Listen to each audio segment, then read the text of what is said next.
Review of the movie Sahakutumbanam acted by Ram Kiran.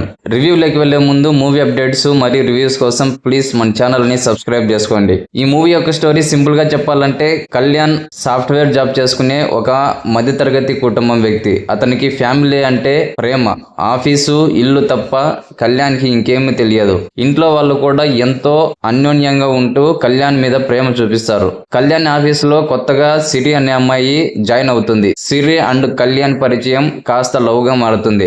సిరిని తన కుటుంబానికి పరిచయం చేస్తాడు కళ్యాణ్. అయితే కళ్యాణ్ ఉన్నంతసేపు ప్రేమగా ఉన్న ఫ్యామిలీ వెళ్లిపోయాక గొడవలు పడుతుంది. ఇదేంటని సిరి ప్రశ్నించడంతో, అసలు మేము వాడి ఫ్యామిలీనే కాదు, అతనికి ఓ జబ్బు ఉంది అంటూ చెప్తారు. మరి కళ్యాణ్తో ఫ్యామిలీ అంటూ ఉన్న వాళ్ళు ఎవరు? కళ్యాణ్కి ఉన్న జబ్బు ఏంటి? కళ్యాణ్ అండ్ సిరి ప్రేమ ఏమైంది? సిరి వచ్చాక కళ్యాణ్ జీవితం ఎలా మారింది? అసలు కళ్యాణ్ అనేవాడు ఎవరు అన్నదే ఈ మూవీ యొక్క స్టోరీ. ఫ్యామిలీ అంటే ఇష్టం, హీరో ఫ్యామిలీ మ్యాన్ అనే కథలతో కొన్ని వేల సినిమాలు అయితే వచ్చాయి. టైటిల్ చూసి ఇది కూడా ఆ టైప్ ఆఫ్ మూవీనే అని అనుకుంటాము, కానీ ఇది ఒక కొత్త పాయింట్ తో తీసిన మూవీ. ఫస్ట్ హాఫ్ అంతా కూడా family scenes, Siri and Kalyan love scenes ఇలాంటి వాటితో ఉండి, ఇంటర్వెల్ కి అసలు కళ్యాణ్ ఎవరు, ఫ్యామిలీ ఎవరు అని ట్విస్ట్ ఇచ్చి సెకండ్ హాఫ్ పై ఇంట్రెస్ట్ అయితే ఖచ్చితంగా క్రియేట్ చేశారు. సెకండ్ హాఫ్ లో హీరో ఫ్లాష్ బ్యాక్, ఫ్యామిలీ గురించి చెప్పే సీన్స్ చాలా కొత్తగా ఇంట్రెస్టింగ్ గా ఉన్నాయి. ఇక క్లైమాక్స్ మాత్రం రొటీన్ యాక్షన్ ఎమోషన్స్ తో ఎండ్ చేసేశారు.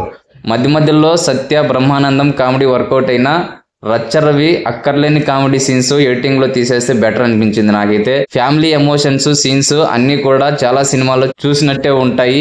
ఫ్యామిలీ ఎమోషన్స్ కి ఒక కొత్త పాయింట్ ని యాడ్ చేసి చూపించడానికి ట్రై చేశాడు డైరెక్టర్. పర్ఫార్మెన్స్ వైజ్ చెప్పాలంటే, Kannada actor Ram Kiran first cinema అయినా కూడా యాక్టింగ్ లో మాత్రము 100% ఎఫర్ట్స్ అయితే చూపించాడు. 2 వేరియేషన్స్ లో తన యాక్టింగ్ తో పర్వాలేదు అనిపించారు. హీరోయిన్ మేఘా ఆకాష్ క్యూట్ గా కనిపిస్తూనే చాలా సీన్స్ లో తన యాక్టింగ్ తెచ్చి చాలా ఇంప్రెస్ చేసింది. ఇక తండ్రి క్యారెక్టర్ లో రాజేంద్ర ప్రసాద్ చక్కగా యాక్టింగ్ చేశారు. బ్రహ్మానందం, సత్య అక్కడక్కడ నవ్వించారు.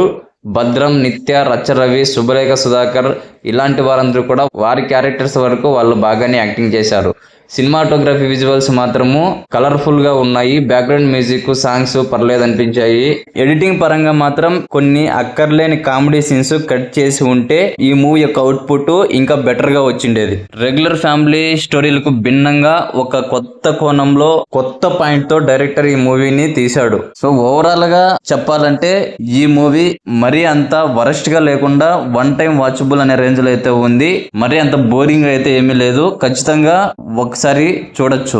మూవీ చూసిన తర్వాత నా పాయింట్ ఆఫ్ వ్యూలో నాకు అనిపించిన నా ఒపీనియన్ ఇది. మీకు ఎలా అనిపించింది? మీ ఒపీనియన్ కూడా కామెంట్ సెక్షన్ లో కామెంట్ చేయండి. అలాగే మూవీ అప్డేట్స్ మరియు రివ్యూస్ కోసం మన ఛానల్ ని తప్పకుండా సబ్స్క్రైబ్ చేసుకోండి.